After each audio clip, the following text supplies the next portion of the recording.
Вице-гувернерке, со нормализирање на состојбата со пандемијата се очекува раст на нафтените деривати, а тоа би довело и раст на основните прехранбени производи. Народната банка веќе ја ревидираше и стапката на инфлација од 1,5 на 2,2%. Што да очекуваат граѓаните, кои прехранбени производи освен нафтата ќе поскапат? Така, убаво посочивте, ние во последните проекции од мај направивме нагорна ревизија на просечната стапка на инфлација. Или со други зборови, тоа значи очекуваме во просек цените на производите кои што се вградени во потрошувачката кошничка да растат со силина од 2,2% во просек, наместо дотогаш очекуваните 1,5%. Сакам да кажам дека ова не е специфично само за нас, ова е присутно во сите економии, вклучително и во еврозоната.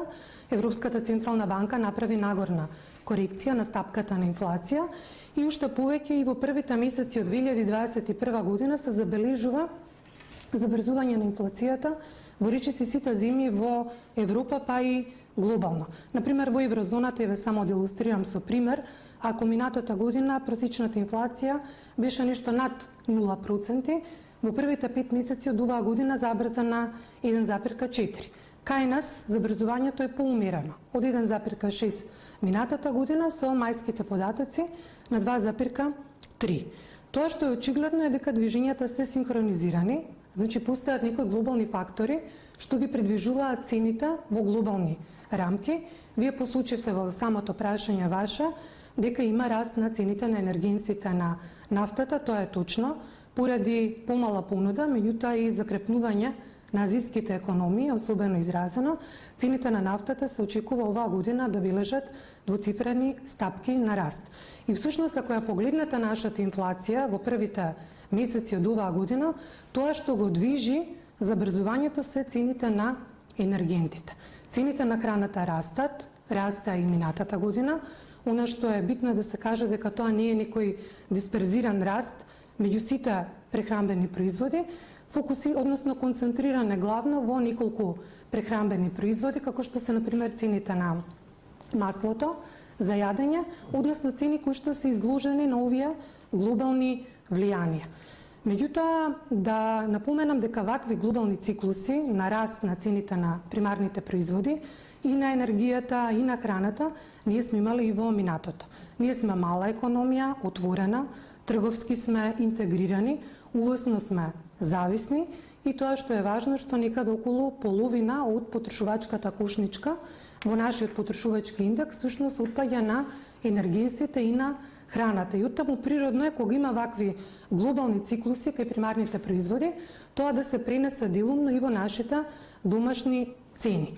Меѓутоа, тука се битни два аспекти кои што треба да се нагласат. Прво, овие промени во цените и на енергенсите и на цените на примарните прехранбени производи, барем за сега, во глобални рамки се оценуваат како привремени.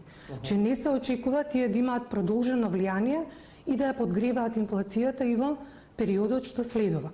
Всушност, веќе во 2022 година се очекува намалување речиси на сите цени на примарни производи на глобалните пазари и на нафтата и на цените на храната во најголем дел, а уште повеќе има и анализи кои што покажуваат дека ова намалување на цените на храната ние може да го видиме веќе во втората половина на оваа година, ништо што се уште го немаме вградено во проекциите и целосно да се исцрпи досегашниот раст и со тоа да не креира дополнителен притисок врз цените.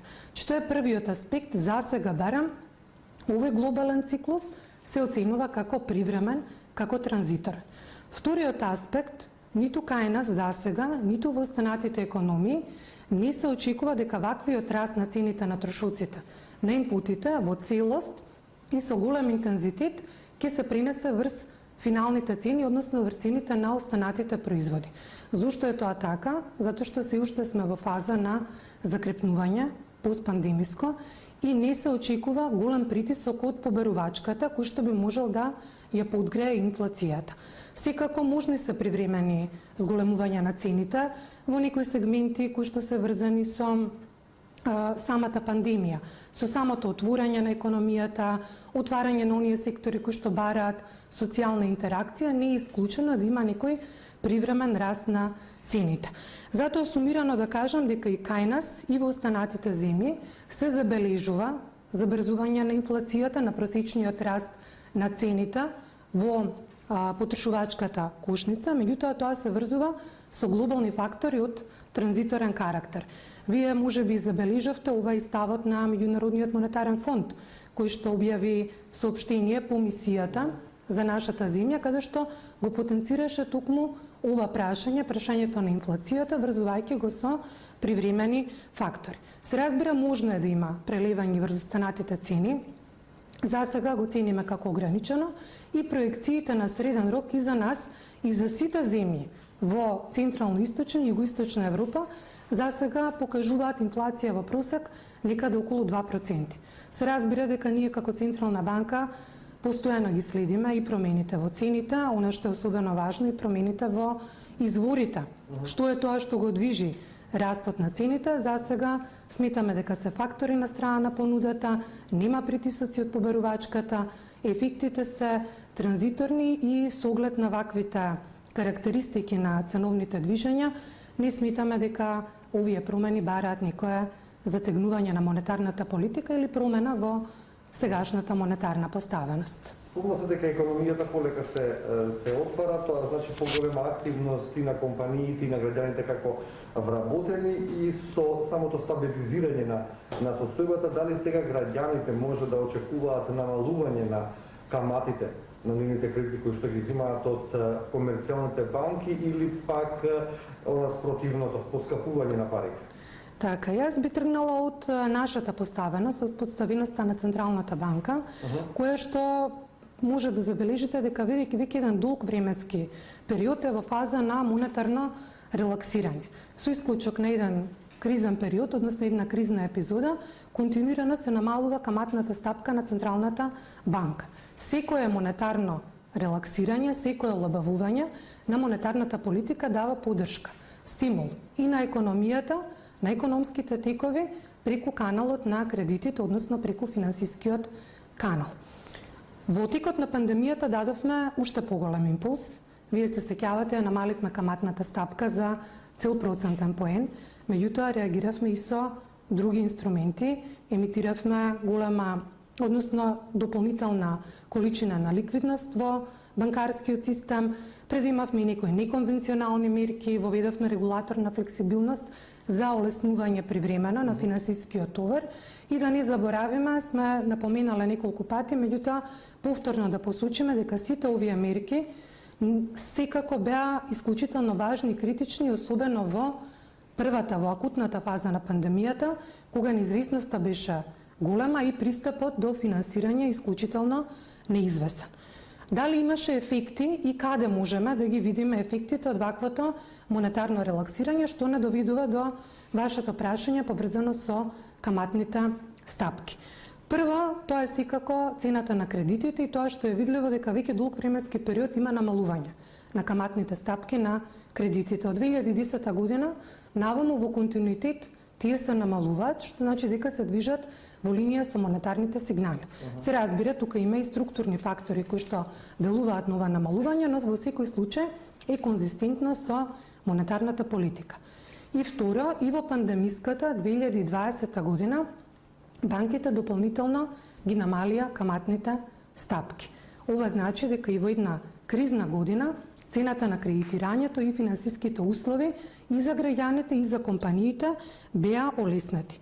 Уште еден начин да се види дали има олеснување на финансиските услови и за корпоративниот сектор и за населението се анкетни истражувања кои што ние ги правиме на редовна основа. Тоа е анкетата за кредитна активност на банките. Тоа што таа ни покажува дека во 2020 година банките ги релаксирале, ги олабавиле сите кредитни услови. И ова, да кажам дека е многу поразлично отколку во кризната 2008 година, кога и нашата иницијална реакција и реакцијата на банките беше со намалување на каматните стапки. И втор пункт, односно трет пункт, кој што ни покажува дали има олабавување и дали финансиските текови делуваат во поддршка на економската активност, тоа се движењата на кредитниот пазар. најновите податоци кои што ги имаме и оние за 2020, меѓутоа и оние за 2021 година покажуваат релативно солиден раст на кредитите кои што се движи некаде во просек околу 6%. Со ова мислам дека целиот пакет на мерки кои што ние како Централна банка го преземавме имаше поволни ефекти врз условите за финансирање, врз активноста на кредитниот пазар и со тоа секако даде дополнителна поддршка за економијата. Ја спомнавте основната каматна стапка, што ќе се случува со каматните стапки на банките. Ние искомунициравме во неколку наврати. За сега некои монетарни промени не се планираат. Тоа значи дека остануваме во оваа фаза на релаксирана монетарна политика.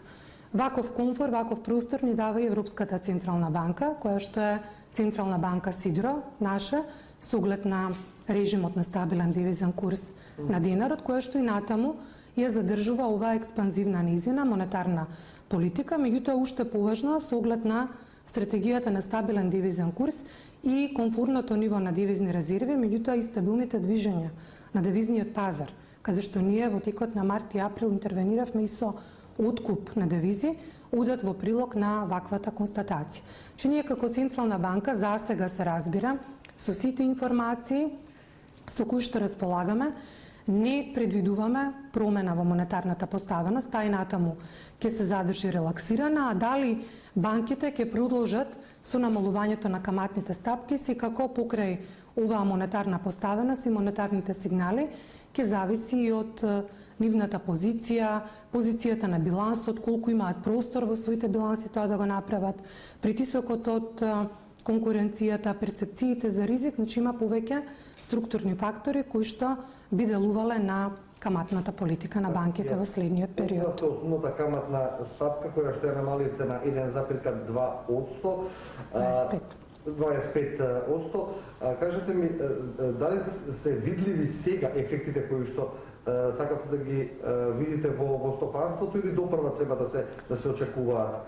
На кој начин ќе се постигне целта да биде како една антикризна мерка во пандемиско време? Па видете, самата монетарна трансмисија функционира на еден конвенционален начин. Сигналот од монетарната политика и од Централната банка треба прво да го видиме во цената на кредитирањето и во обемот на кредитната активност. И јас напоменав дека овие ефекти ги гледаме, се видливи и во изминатата година, која што беше пандемиска година, година на акутна фаза и почеток на кризата, меѓутоа и во текот на 2021 година. Ваквата финансиска поддршка од банките, зголемениот обем на кредитирање, со сигурност гиублажува негативните последици од кризата и врз компаниите и врз населението. Народната банка го донесе стратегискиот план 2022-2024, што конкретно содржи и која е целта на носење на еден ваков план? Така.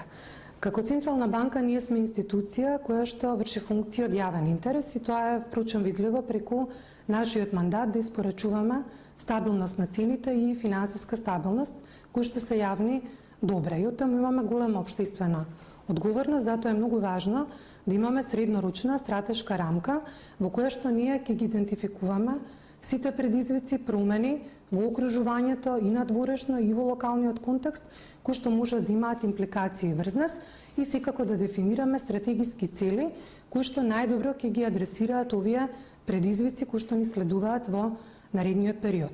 Инаку да кажам, стратегиското планирање е редовна активност кај сите централни банки. Ние започнавме во 2013 година и овој стратегиски план за периодот 2022-2024 е дел од ова целокупно стратегиско планирање. Битно е да кажам дека секој стратегиски план се потпира на 3 столба. Тоа се мисијата која што имаме како институција, визијата и вредностите. И би сакала тука само да ги напоменам вредностите кои што се вградени во стратегискиот план со оглед на тоа што тие се тонот на корпоративната култура и на корпоративното управување во Централната банка.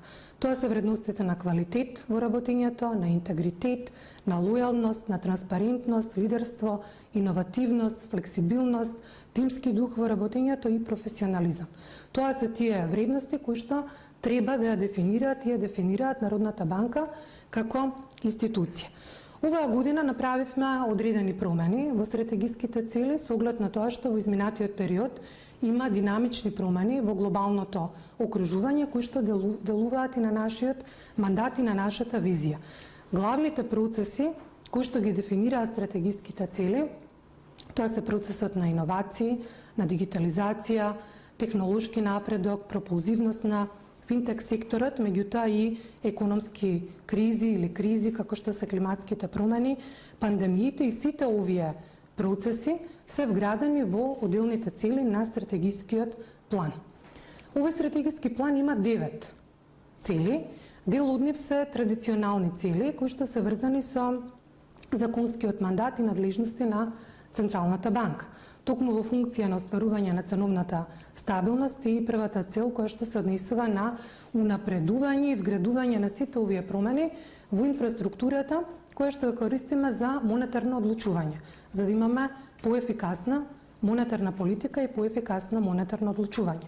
Понатаму, друга цел која што исто така е врзана со нашиот мандат, тоа е обезбедување на сигурен, стабилен, меѓутоа и иновативен и отпорен банкарски систем.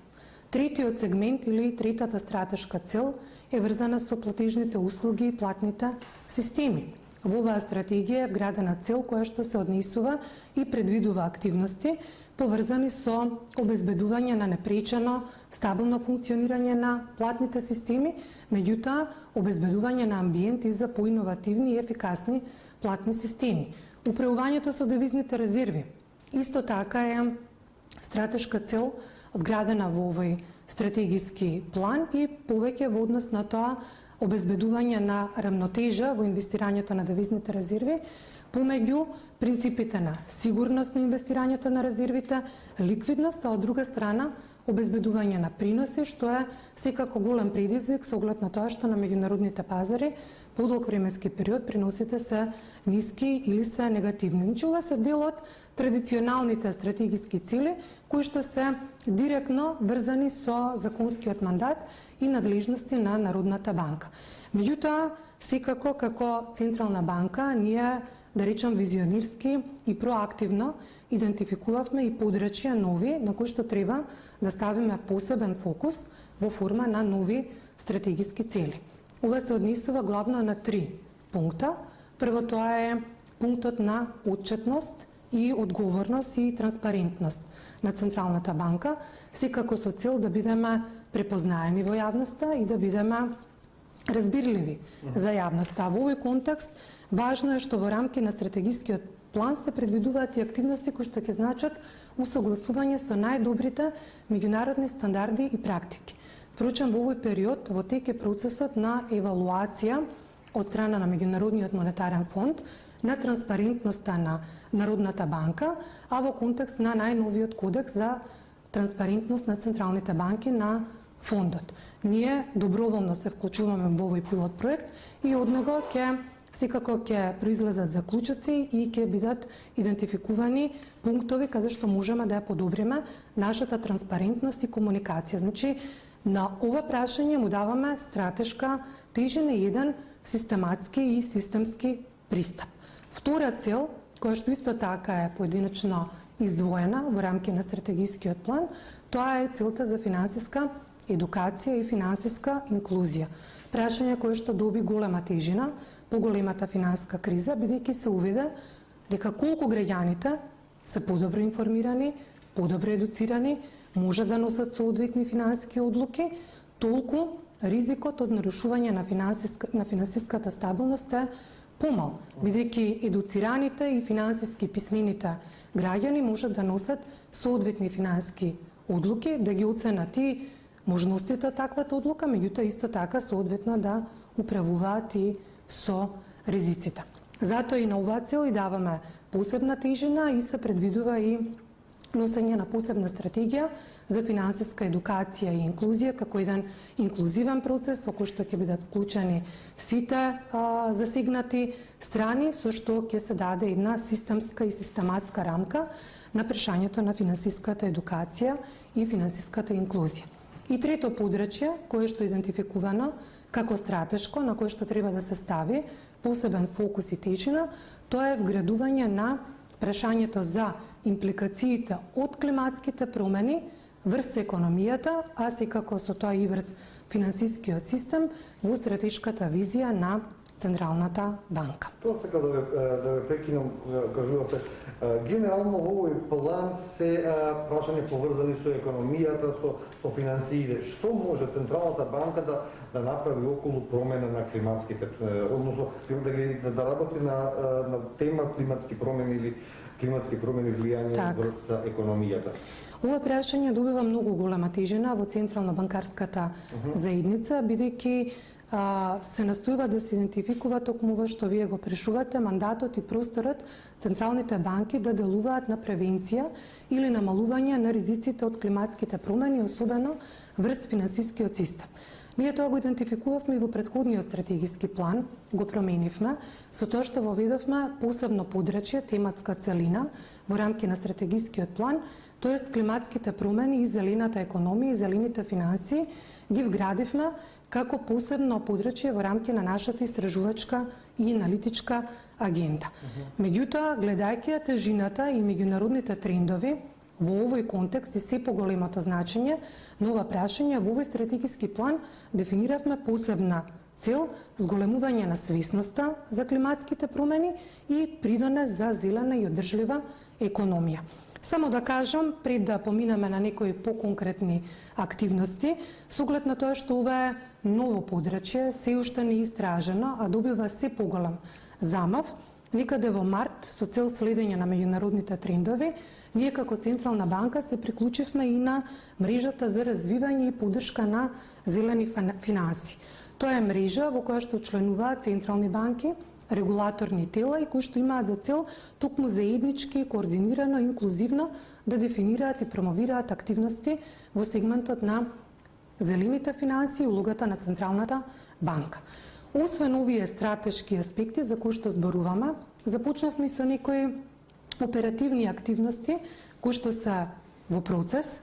Еден таков сегмент е обидот преку монетарната политика и монетарните инструменти да се делува во насока на поддршка на финансирање на зелени и еколошки одржливи проекти. Таков инструмент кој што би можел во иднина да се употреби, тоа е задолжителната резерва, која што сме ја користели минатата година искористивме за целно таргетирано делување во определени сегменти и токму во овој момент и во овој сегмент работиме на дефинирање, дизајнирање на монетарни инструменти кои што ќе ги стимулираат банките, ќе им отворат поголем простор, ќе ги мотивираат да поддржуваат зелени и одржливи проекти. А секако ако има финансиска поддршка и позитивен стимулативен став од финансискиот систем за поддршка на овие проекти, кои што ќе значат и одржлив амбиент во целина и да речеме еколошки почиста околина, секако дека и ние како Централна банка ќе ја постигнеме нашата цел, тоа е да дадеме, да имаме проактивен пристап во овој дел. Меѓутоа, главен предизвик во моментот, глобален, не само кај нас, туку и во другите земји се расположливите податоци за зелените финансии, за проектите во моментот кои што се во циркулација во економијата, се одржливи проекти и еколошки свесни проекти, а за да може да дефинирате мерки и за да преземате активности, мора да имате и доволен сет на податоци, затоа во овој период интензивно работиме и на обезбедување на конкретни податоци од банките, кои што ќе се однесуваат на обемот на кредити кои што го имаат во функција, ставен во функција на еколошки одржливи проекти, да го испитаме пулсот во однос на нивните стратегии, колкава тежина се става на ова прашање, дали има системи преку кои што може да се идентификуваат одржливите проекти. Сето тоа се активности токму во функција на дефинирање на мрежа на податоци и информации кои што полесно ќе ни го трасираат патот нам како Централна банка за проактивен пристап во овој сегмент. Имаме ли капацитет како општество да го постигнеме ова што ни го кажувате кои зелени проекти? Па јас мислам дека секоја институција и секој субјект треба да има општествена одговорност и свест за негативните последици од неодржливите проекти, еколошки неодржливите проекти врз општествата и врз економијата. Климатските промени се очигледни, видливи, ние ги чувствуваме веќе врз во целокупното, во секојдневното живење. Јас искрено се надевам дека унака како што ние сериозно пристапуваме на ова прашање со целосна посветеност и општествена одговорност, дека сите релевантни носители во ова општество ќе имаат ваков став и на таков начин ќе придонесеме за обезбедување и на ова јавно добро.